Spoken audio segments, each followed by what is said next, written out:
Now, residents of Minna, Niger State, trooped out in large numbers to protest the hardship in Nigeria caused by the rising cost of living occasioned by the downturn of the economy. On Monday, women and many youths blocked the roundabout in Pakungu area of Minna to express their grievances over the issue. The youth and men among them blocked the road, stopping vehicular movement. Now, efforts by the police to stop the protest and disperse these protesters failed until the Deputy Governor of the state, Yakubu Garba, addressed them. The rising prices of food and commodities in the country have become extremely increasingly worrisome, and discontent among the citizenry has grown, unfortunately, triggered by demand and supply forces. But anyways, joining us to have this conversation, this very important discourse is Mr. Razak Olukoba, a public affairs analyst, and of course, a fellow chartered public administrator as well. Thank you so much, Mr. Olukoba, for joining us. Thank you for having me. It's a pleasure. Now, we see what's going on in Minna, and this has been the reality for Nigerians for a couple of months now. I would say we want to find out what specifically the residents of Minna are protesting against, but it will be like we're pretending not to know what the issue is at the time. But what would you say are some of the specific challenges in the country that we can point out that is causing this grievances among citizens? Well, thank you very much. At the beginning of this government, or shortly before Tinubu came on board, we want Nigerians to brace up that part of the ordeals we may likely to cross, Nigerians will pay every price for it. And we will not be holding, or we should not be holding the president or the government responsible for that. And we also said that we are not holding brief for the government, but the reality on ground and the courage to speak the truth to ourselves is what propels us to say that, so that we'll brace up for it. But it was not a popular position, and that is why today what we are witnessing came as a shock to us. And before we go to specifics, I will appeal to the government. I will appeal to every opinion holders that what we are going through is expected. And the roadmap to get out of it, let Nigerians be acclimatized with it. For us who have looked at it more like professionals and from the perspective of academics, half of the time of the president may be spent in trying to stabilize the economy. That's the reality. So we have to make up our mind whether we will sit down and look at how long we are going to be in this situation and what should be the role of the people, or we keep agonizing. There are so many things that can cause what has happened in Minna State. And like I've said, top on the list is the question of feeding, what people will eat, and security. If you remember clearly that from the second term of Buhari, the security challenges we have in the north increased. In the Minna, Kaduna, part of Abuja, Suleja axis. So the protest might be as a result of the frustration of not being able to move freely within the state. It might also be the increase in food prices across the country. And if these are the two issues, and a lot of other issues of a survivor, it is more of man-made than more of being natural. Because we have identified a footpath out of the security challenges that we have in this country, that the effort of Nigerian police, Air Force, the Army, the Civil Defense has been made to curb the security. Now, the addition for us to get out of it is to create an opportunity for Nigerians to be able to defend themselves. And how do you do that? Legislate and give that required a constitutional power for local government, the local people, and the state government to create his own peculiar security outfit to defend his own people. Everything in the world is local. Politics is local. Medicine is local because medicine has peculiarities. Well, medication that works in may not work for us in Nigeria. So security is also local. It is empirical to run, in theory, a security system that is federal in nature and unity in practice, where security of Nigeria is concentrated in the hand of farmer, which is the Inspector General of Police. We will see more of this, and a time will come, and we are beginning to see it in the Niger and Benin Gwari axis, where people no longer go to the police for security. They go to these bandits to secure passage. They go to them to seek for permission. It may also begin to happen in other regions like the East and in the Southwest, if the needful is not done. And for food, I said it is man-made because scientists said that there is no part of Nigeria that is not good for one kind of crop or the other. All the president needs to do is to give a marching order to all the states that it is compulsory for every state to be producing one thing or the other. And our decision to come out of it, like we have said repeatedly, that it's a shared responsibility, that the consumption, the addiction we have for foreign products, it's time to realize now that we are always shooting ourselves in the leg. And there's no nation that grows with that kind of attitude. When you don't eat your food, you don't wear your clothes, you don't want to live a life that is that is peculiar to your own people. We will suffer the fate we are suffering in Nigeria today. So for us to go out of where we find ourselves, it's a decision that we have to make. Of course, it begins with Mr. President. It begins with federal government. But we must brace up for it that there is no policy in place that will take this pain away in is it 6 months now or 5 months now? There's no policy that will take it away in 6 months or 5 months. And the estimation is that if care is not taken, he might spend the whole of his first time resolving our problem. If you don't want to make up our mind, we'll come back to discuss in another 1 year, in another 2 years, to say that, oh, you have said it. Because there's no magic to what has happened to us since 1999 today. There's no magic to take it away immediately. So any economics that has been propounding theory that has been giving us certain hope that further damages our hope that we may come out of it in 6 months, it's not doing any service to us. Okay, Mr. Olukoba, seeing the fact that this is not something you can just wave a magic wand at and it will disappear. Yeah. What do the residents now hope to achieve by blocking the roads? This is not the first time we're seeing protests like that, and we still do not exactly see any positive outcome. So what do they hope to achieve? Of course, we are discussing it, and it's going to come to the attention of the president, and it is an indication to the president that maybe something is wrong with my style.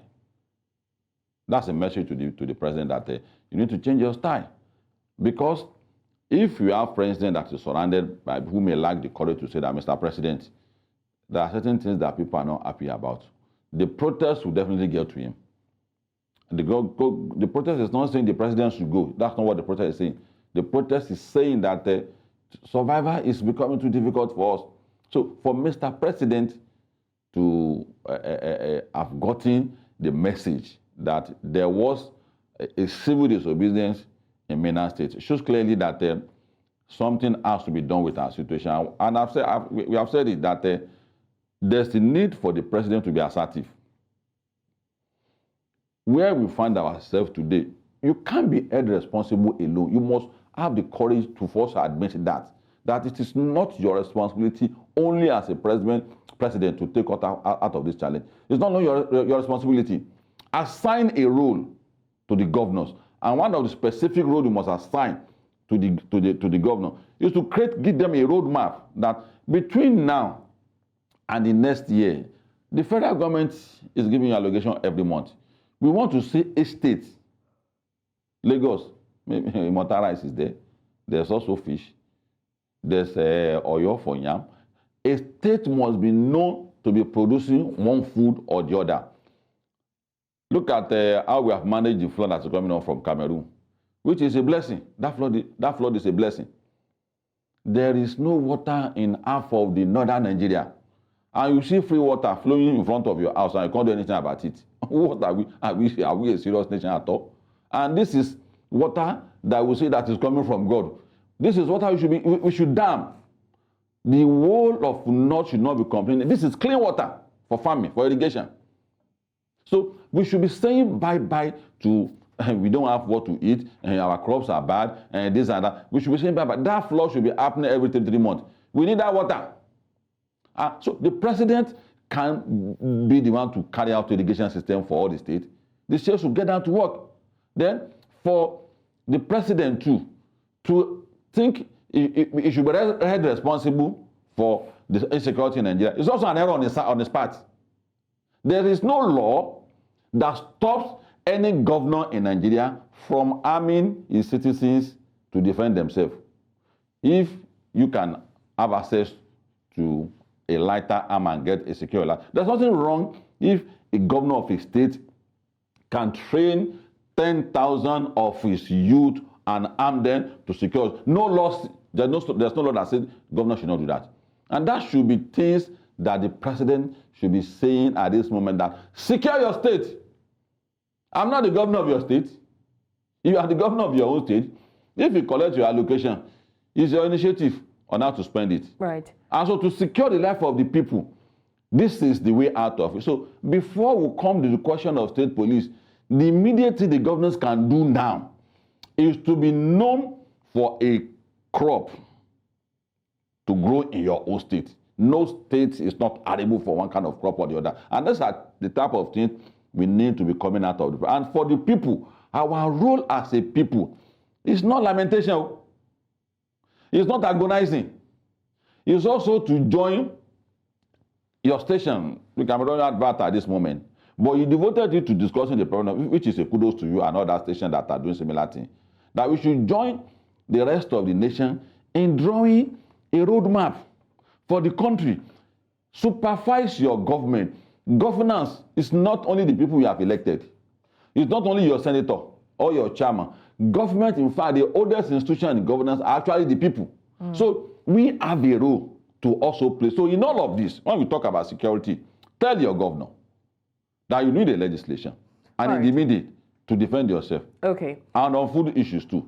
All right. These are things you needed, and we should link away from foreign food if you want to come out of this situation. That's a discipline that should be coming from the people. If you say the government, okay, sorry, let me. I see the passion with which you're talking about this, but I just really want us to. I'm still talking about the rising cost of food prices now.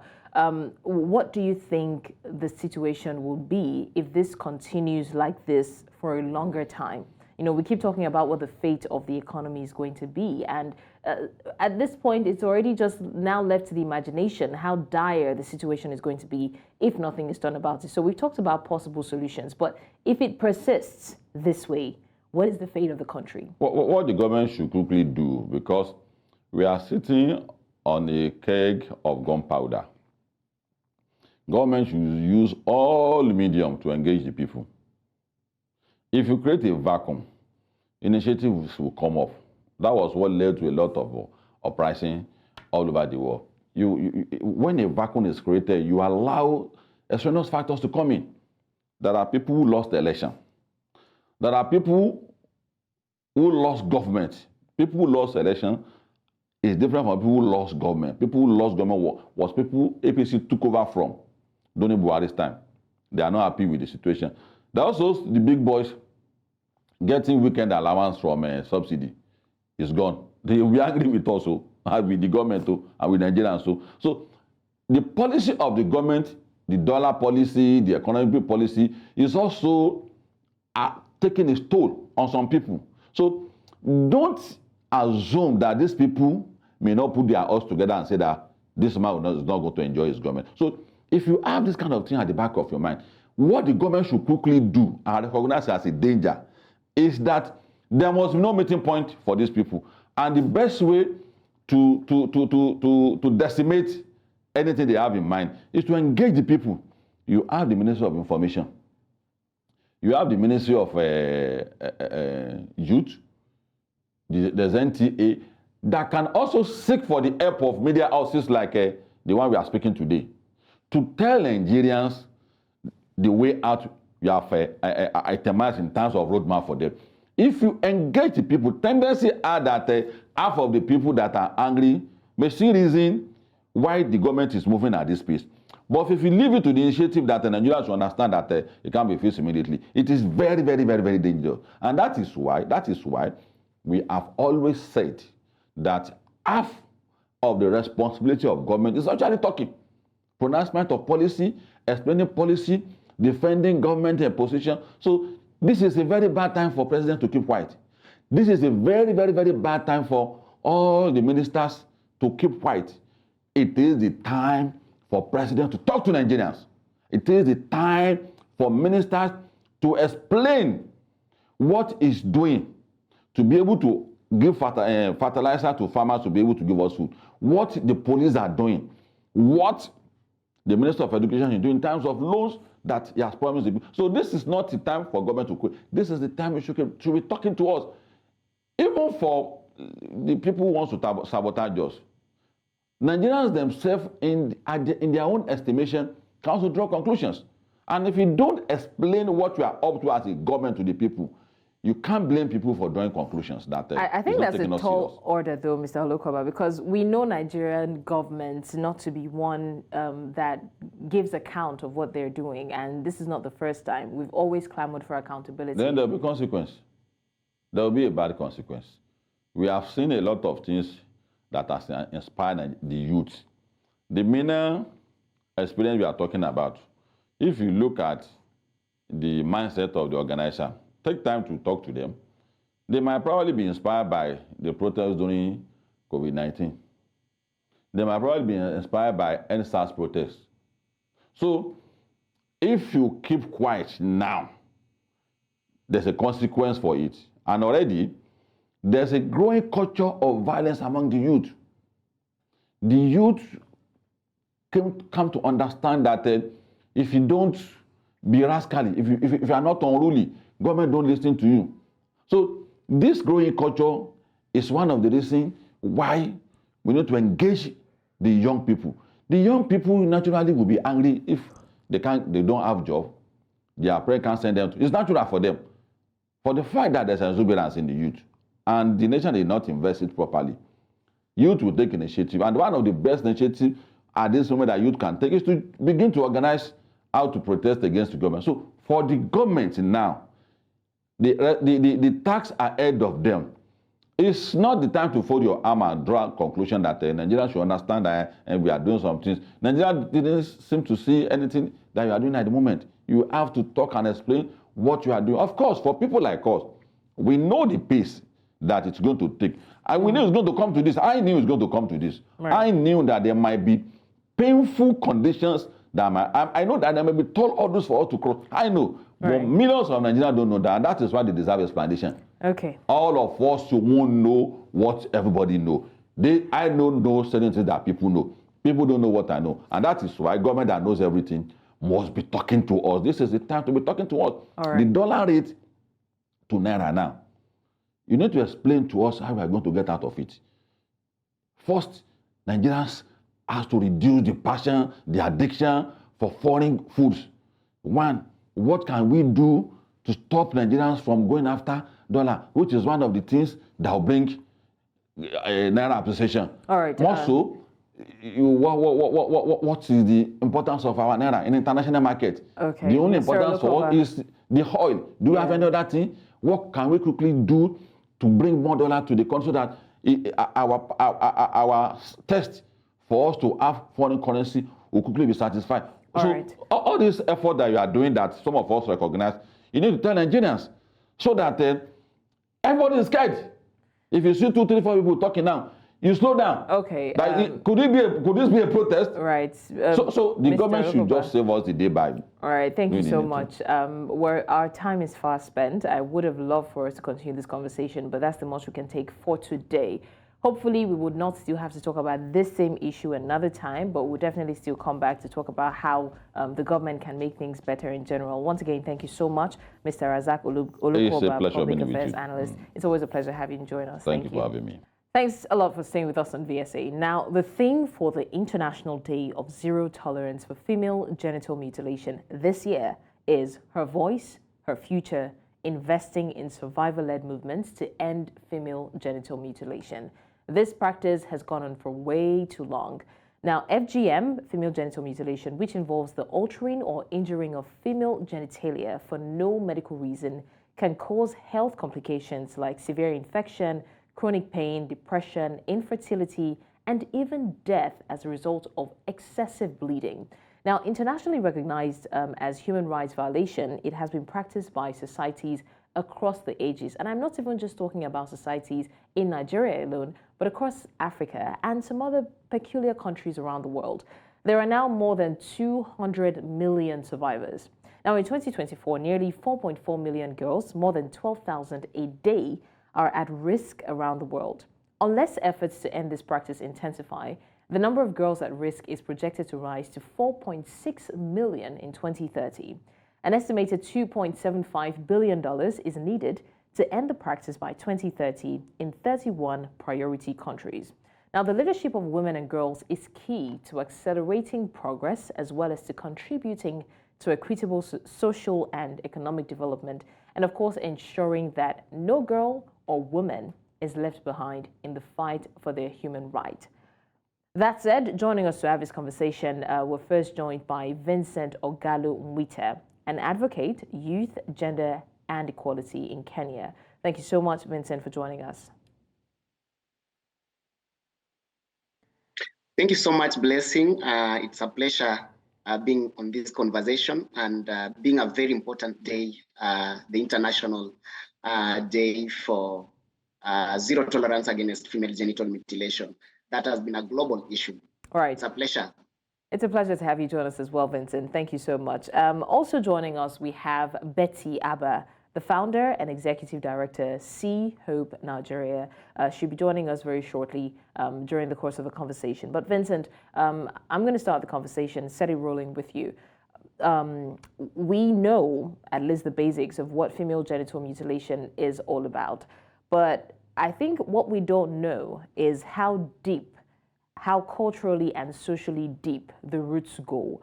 What would you say are the cultural necessities that make people want to carry on this barbaric practice? This is not, I mean, this is the 21st century, and we've been hearing about female genital mutilation for as long as, you know, we can remember. Why is it that people are still hell-bent on continuing these practices? How deep is it in their culture that makes them want to hold onto this as a cultural legacy? Thank you so much, Blessing. And as you have already said, female genital mutilation is a harmful cultural practice, and it is one of the greatest violations of human rights in this space ever. And I think, as you've said, more than 31 countries and communities are still practicing female genital mutilation because of various issues. And in my experience in working and also engaging community towards eradication of female genital mutilation, there have been a variety of reasons depending on cultures and depending on the community. But in my community, one of the things that has been fueling the continuation of female genital mutilation comes because we know that FGM is deeply entrenched into social norms that have been construed within the community. And secondly, you get that in some communities, a form of controlling the sexuality of women and girls. And number three, something that has been made it to continue is because other communities pursue it as a rite of passage. from maybe childhood to adulthood, whereby you get that even a small girl, even a small child below as young as maybe 9 years, once is taken through the practice of female genital mutilation, she is presumed to be a fully grown-up woman. So, Blessing, there are very many things that have continued to perpetuate this, and also looking at the context of African communities, whereby we see that most of these communities are patriarchal, and we get that there is still those social norms that are deeply entrenched that are still holding the female genital mutilation to continue and exist within our communities. Vincent, what would you say are the physical and psychological consequences of female genital mutilation on the women and on the society?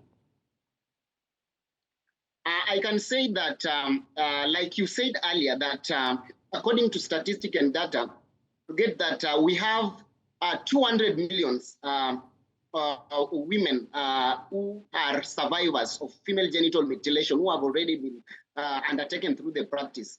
And looking at my country, Kenya, we have the recent Kenya Demographic Health Survey report that was given recently. It is being undertaken after 10 years.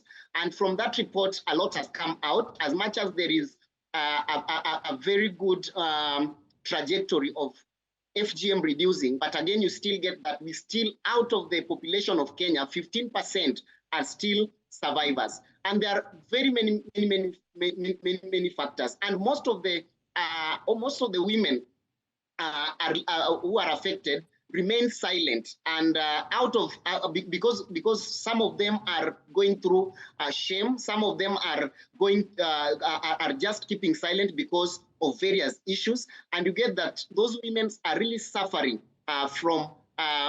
Especially you get that from medical perspective, we have prolapsed uterus, we get issues to do with like fistula, that is a medical issues that sometimes FGM cause, and in most cases you get also in psychologically, or maybe in the psychological aspect or effect of FGM, you get even other women are living under distress, others are living through depression, because you get that these women or these girls, as they are being taken to FGM, some of them were not even psychologically prepared. Others were even forced to undergo FGM. So you get that women and girls are living with these consequences. And in my line of engagement or advocacy against FGM in Africa, especially Kenya, we get a lot of stories that comes from this conversation. When we have sensitization meetings within the villages, when we have the conferences that bring people on board and stakeholders who are really at the forefront of championing against FGM, you get a lot of stories and a lot of impact effects are coming out from especially the survivors who are gone through the cut and are sharing their experiences. So we get a lot of psychological effects, we get a lot of medical effects, but all in all, there is also a perpetuation of silence that these survivors or these girls and women who have gone through this are keeping silent in their community because of various issues that surround them. Right. I think we need to take a look at what the major challenges are now, because we've talked about awareness, we've talked about getting to the root cause, getting to some of these areas where they still hold on to it very dearly. But I think that most of the time, efforts like that are met with a certain kind of backlash, especially from the communities. What would we say are the main challenges when it comes to eradicating female genital mutilation, aside, cultural reasons now? Yes, a lot of people will definitely push back. We have a lot of laggards when it comes to accepting change. But aside that, are there any other challenges, like socio-cultural challenges, challenges of hindrance, between the rural and urban areas that will hinder people from getting aware that this practice needs to stop and it risks the lives of the women in question? Thank you so much, Blessing. And I must say that there are a lot of challenges that are still impeding the efforts to fully eradicate female genital mutilation in our space in Africa, and not only in Kenya, but again in the entire continent. And one of the issues that have been really, really key is the voices of the community. We realize that there is also silence when it comes to issues to do with female genital mutilation, especially from the men. And we get that men are dominant in leadership positions. Men are very dominant in terms of making decisions. Men are really the people steering the families. They are the head of the families. But there has been a lot of silence from their engagement, bringing them as allies in terms of speaking out against FGM and also taking action to prevent female genital mutilation. Apart from that, we also get that in my experience working in the villages and in the community, a major challenge is ensuring that especially when it comes to moving from villages to villages. You get that donors are really giving out money. There is a lot of support in terms of engagement at the grassroots. But again, we get that majority of this donor funding, majority of this support are not getting to the community, to the villages to do this work. And in most cases, we see even across the continent, a lot of these resources are going to boardrooms, meeting, conferences. But we actually know that where FGM happens is at the grassroots, is where we come at the grassroots, at the villages. How best can we channel these resources to ensure that we are doing the conversation that is community-led and that will accelerate in ending FGM. Another challenge that makes FGM to still exist, we are looking into issues to do with even our approach in terms of ensuring that how best can we give the community the power to lead their own change? Can we change our mode of engagement at the community level, especially when it comes to issues to do with engaging the community? How best are we giving power to the young people?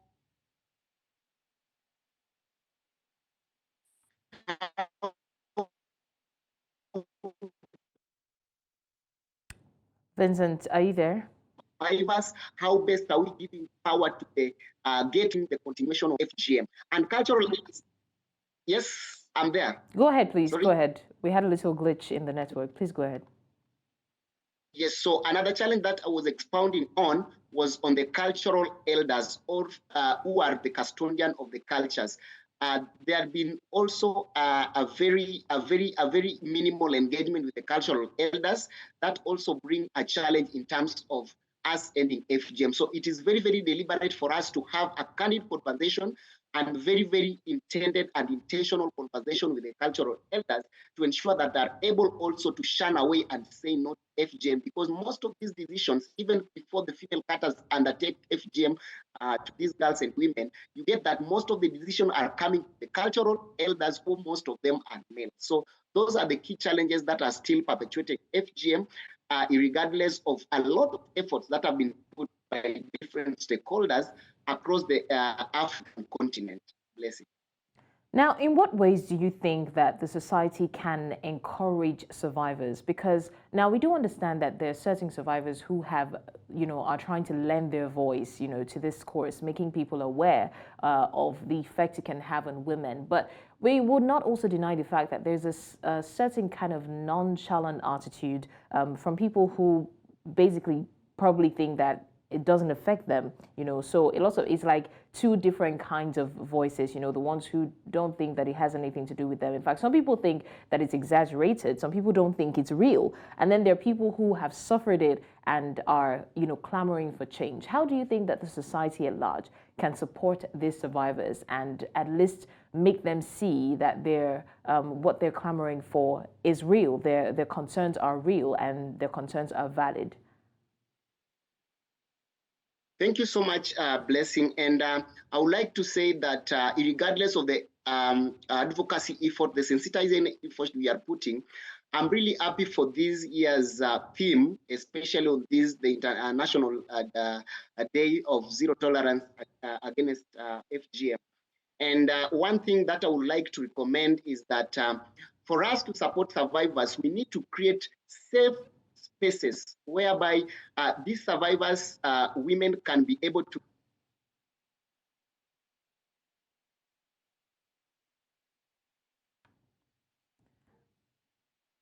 Vincent, are you with us? Okay, unfortunately, we no longer have Vincent with us, but very quickly, we did say that we'll be joined by someone else. Betty Abah, founder, executive director, See Hope Nigeria, is now with us. Hello, Betty, can you hear me?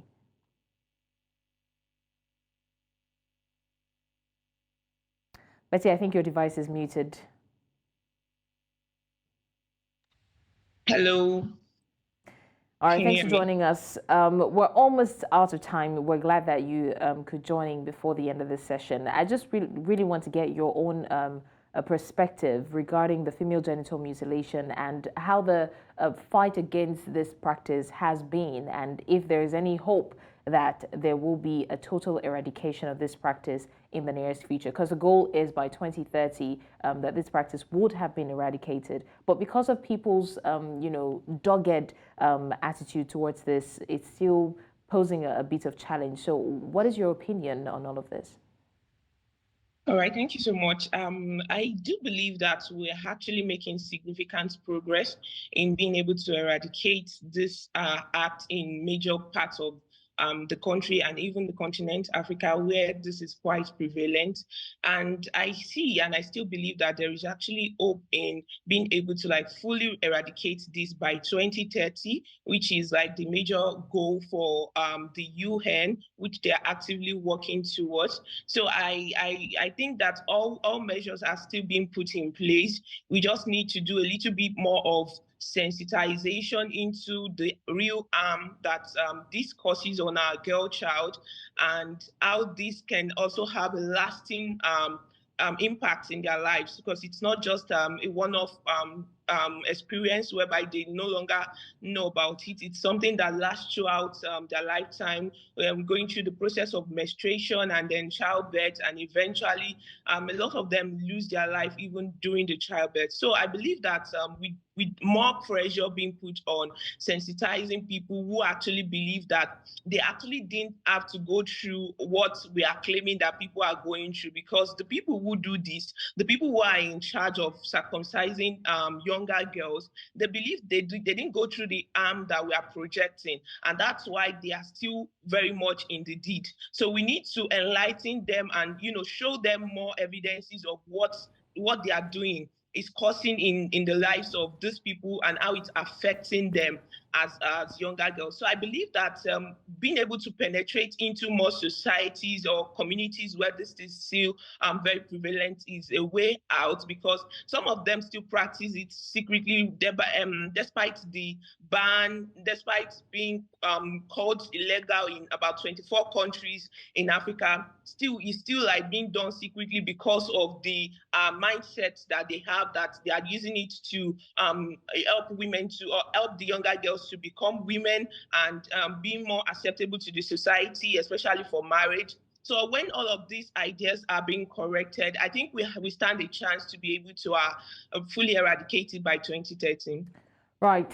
I want to say a big thank you to both my guests. This will bring us to the end of VSA. So thank you so much, Betty Abah, founder, executive director, See Hope Nigeria. And of course, thanks in absentia to Vincent Ogallo Mwita, advocate youth, gender and equality in Kenya. This is a very, very vital topic that we have discussed, and we really do hope that the government, takes it more seriously, and we hope that the society as well can also support those who have gone through this, even those who had no idea that they went through and just came to the realization of that. We also did talk about another very important issue before the second half of the show, but this is what we call it a wrap on VSA. Do well to join us on our subsequent episodes as we discuss issues that pertain to the African continent, and not just discussing the issue. We also try to prefer solutions, that the government can, take advantage of, just to make sure that the world is a better place. Thank you so much for watching. I'm Blessings Mosugu, and it has been VSA.